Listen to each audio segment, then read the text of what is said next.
Sa kalagitnaan ng gabi sa Mexico, ay humingi ng tulong ang isang lalaki kay Father Peter upang palayasin ang sumanib na diablong si Balban sa katawan ng isang taga-nayon na si Magali, at dahil hindi na makayanan ni Magali ang diablo, kaya't kailangan ng mapaalis ito sa kanyang katawan, dahil kung hindi ay maaari niya itong ikamatay. At dahil sa kanilang patakaran ay agad na tinawagan ni Father Peter ang kanyang kasamahan na si Father Michael, ngunit nasa London naman ito. At kahit na walang kasanayan ay nagpumilit si Father Peter na gawin ng mag-isa ang pagpapalayas ng diablo, kaya't galit na sinabi ni Father Michael na wag mong gagawin iyan, ngunit binaliwalaan lang siya ni Father Peter at nagpunta na ito kay Magali, at habang kinukumpronte niya ang diablo na nakasanib kay Magali ay inakit siya nito, at bago mag-umpisa ay inayos na ni Father Peter ang kamera bilang kanyang dokumentasyon, at makikitang hindi umubra ang kanyang mga dasal laban kay Balban dahil nagawa pa din itong paangatin ang kama kung saan nakatali si Magali, at kahit ilang holy water na ang kanyang iwisik sa diablo ay hindi pa din niya mapalayas ito. Pagkatapos hawakan ni Magali ang kanyang sarili ay tila lumayas na ang diablong si Balban sa kanyang katawan, at nang lumapit sa kanya si Father Peter ay hinawakan niya ang kamay nito,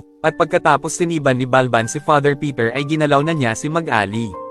Pagkaraan ng 18 years ay makikitang kinukuha ng isang jail guard ang isang food tray sa isang kulungan, at biglang kinagat ng isang bilanggo ang kanyang kamay kaya't naputol ang kanyang dalawang daliri. Samantala ay makikitang nagpapatuloy pa din si Peter bilang isang pari sa Mexico, at tumutulong din siya sa mga nagbubukid at nag-aalaga ng mga bata sa isang bahay ampunan, at matapos niyang mabendisyonan ang isang batang may sakit na si Felipe ay dinala na niya ito sa ospital, at doon ay bigla niyang nakita ang mukha ni Magali kay Sister Camila. At sinabi nito sa kanya na namatayan na sila ng 4 na mga bata nang dahil sa virus, at sa chapel ay sinabi ni Dr. Nelson na parang tila parusa ito ng Diyos kay Father Peter, at kahit na gumagawa siya ng mga kabutihan sa mga taga-nayon ay alam niyang nagkasala pa din siya nang galawin niya si Magali noon. Plano na niyang aminin talaga ito sa obispo, ngunit pinigilan siya ni Nelson dahil baka matiwalag lang siya, at dahil gusto niyang magkaroon ng kapayapaan kaya't nagpunta siya kay Monsignor Balducci upang mangumpisal, at nang ipapakita na niya ang video ay napahinto siya, dahil nalaman niya dito na nakarating na sa Vatican ang kanyang ginawang pagpapalayas sa diablong si Balban. Pagkatapos ay binigyan siya ng tulong nito para sa mga batang nasa ospital, kaya't nang dahil dito ay hindi na niya ikinumpisal ang kanyang nagawang kasalanan, at pagbalik niya sa ospital ay tuwang-tuwa ang lahat sa mga dala niyang mga tulong. Kinagabihan ay pinanood ulit niya ang video record ng kanyang kasalanan, at pinagpatuloy din niya ang paghingi niya ng kapatawaran sa Diyos. Pagkatapos ay bigla siyang nakarinig ng sumisigaw sa labas, at nang puntahan niya ito sa chapel ay nakita niya na nawawala ang estatwa ni Hesukristo sa cross, at nakita niya na tila may umiiyak na lalaki na nakatalikod sa isang sulok, at nang hawakan niya ito ay bigla siyang nilundag ng sinanibang estatwa ni Hesukristo, at nang kagatin siya nito sa leeg ay bigla siyang nagising. Pagkatapos ay tinawagan siya ni Uribe na isang warden sa kulungan, at sinabi nito na hinahanap siya ng isang bilanggo na sinaniban, kaya tiningnan niya ang bilanggo na iyon na si Esperanza, at sinabihan siya ng mga warden doon na napakabagsik ni Esperanza at nakapatay na din ito ng isang guard, at nang makita ni Father Peter si Esperanza ay napagtanto niya na walang sakit ito, at sa halip ay sinasaniban ito ng diablo na si Balban. At bigla siyang napaalis nang sabihin nito na namimiss ko na yung ginawa mo sa akin noon, Father. Pagkatapos ay sinabi ni Uribe sa kanya na palayasin mo ang diablo kay Esperanza, at dahil sa kapalpakan na nangyari noon ay nangako na siya sa kanyang sarili na hindi na niya ito gagawin ulit, ngunit nagbago ang kanyang isip nang biglang sabihin sa kanya ni Magali na gawin mo iyan para sa iyong anak. Ibig sabihin na anak pala niya si Esperanza sa ginawa niyang kasalanan noon kay Magali, dahil galit pa din sa kanya si Magali. Kaya't sinabi niya dito na hindi ako ang gumawa noon kundi si Balban na sumanib sa akin, basta palayasin mo lang si Balban sa anak mo nang makabawi ka naman sa ginawa mo sa akin. Kinagabihan ay napanaginipan niya na sinasakal siya ng sinanibang estatwa ni Hesukristo, at kinabukasan sa ospital ay nalaman niya na namatay na ang batang may sakit na si Felipe, at nang sumunod na araw ay naisip ni Father Peter na wala na siyang choice kundi ang harapin na muli ang diablong si Balban, kaya't humingi siya ng pahintulot kay Monsignor Balducci upang magpalayas ng demonyo, at agad naman siyang pinayagan nito, at pagkatapos ay inimbite niya si Father Michael, at inamin niya dito na hindi niya talaga napalayas si Balban, at itinago niya ang kasalanan na nagawa niya kay Magali, kaya't sinabi ni Father Michael na naniniwala ako sa iyo, at nasa iyo pa din ang ating Panginoon.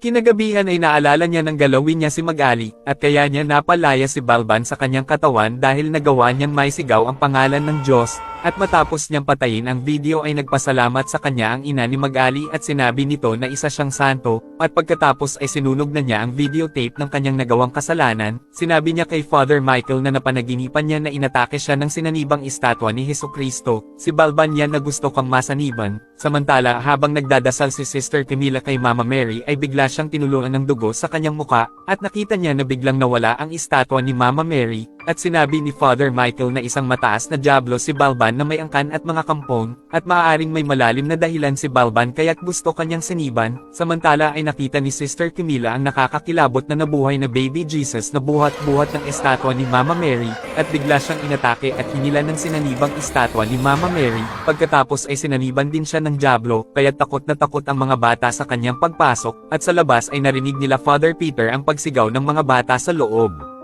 Pagkatapos ay nilundag ni Magali si Sister Camila, at pagdating nila Father Peter ay mahusay na napaalis kaagad ni Father Michael ang dyablo na sumanib kay Sister Camila. Nang sumunod na araw ay nagpunta na sila kay Esperanza at kasama nila doon si Dr. Nelson, at binuwisit ni Balban si Father Peter, at sinabi nito sa kanya na ang lahat ng mga batang namatay ay mapupunta sa impyerno, ngunit ginalit at minaliit ni Father Michael ang kanyang kapangyarihan, kaya't nang dahil sa galit ng dyablo ay pinaluhod siya nito sa pamamagitan ng telekinesis. Ngunit hindi pa din sila sumuko kay Balban, samantala ay sinaniban naman ang iba pang mga bilanggo, at dahil sa kanilang pagdadasal ay nagawang mapasuko nila Father Peter si Balban, ngunit nakawala naman ito at kinagat ang isang tenga ni Father Michael. Pagkadating ni Nelson ay agad niyang sinaksakan ng pampatulog si Esperanza, ibig sabihin na pwede palang mapigilan ng panandalian si Balban. Pagkatapos ay sinaksakan na ni Nelson ng pampatulog ang mga bilanggong sinaniban, at hindi nila alam na palihim na ninakaw pala ng isang bilanggo ang susi na nasa guard.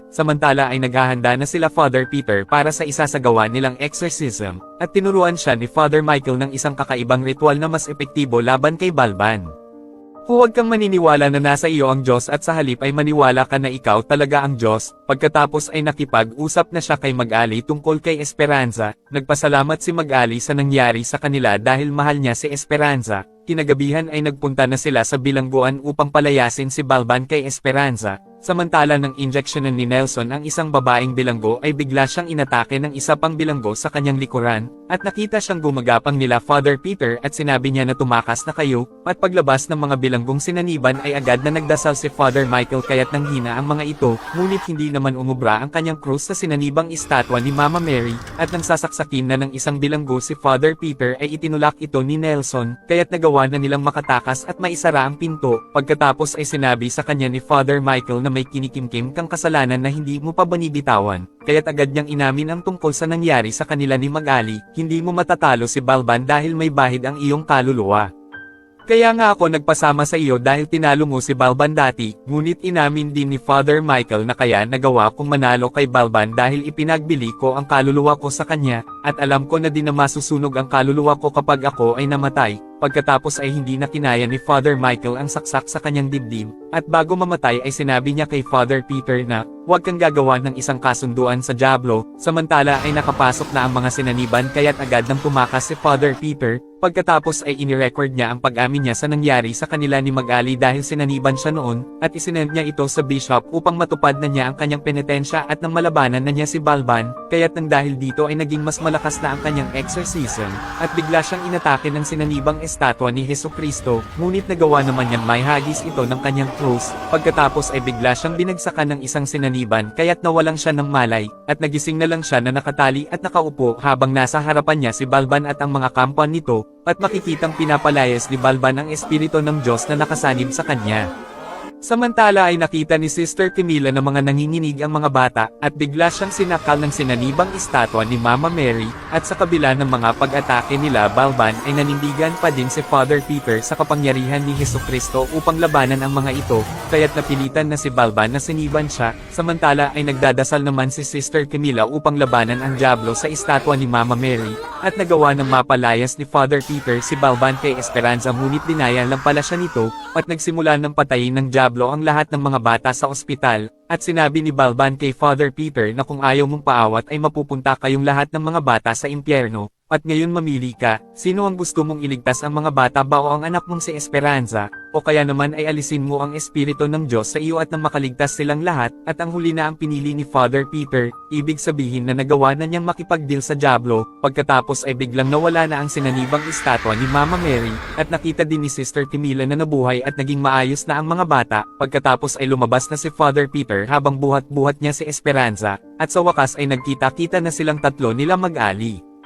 At nang maging maayos na ang lahat ay makikitang nagsisermon na si Father Peter sa simbahan, at ibinalita na din ang kanyang mahimalang tagumpay at sinasabi ng lahat na siya ay isang buhay na santo, pagkatapos ay sinabi ni Monsignor Balducci sa kanya na dinilit ko na ang sinend mo sa akin na video, at bukod pa dito ay nagkaroon na siya ng trabaho sa Vatican, ngunit gayunpaman ay nasa katawan pa din niya si Balban, at hindi pa din dito nagtatapos ang kanilang laban, dahil si Esperanza ang bagong pinili ng Diyos bilang kapalit ni Father Peter, at hinayaan na lang muna nila ito sa ngayon habang tinatanggap ni Father Peter ang bago niyang tungkulin sa Vatican, at sinabi niya na ang isang masamang tao ay hindi magmamana ng kaharian ng Diyos at sa halip ay mamanahin nila ang lupa.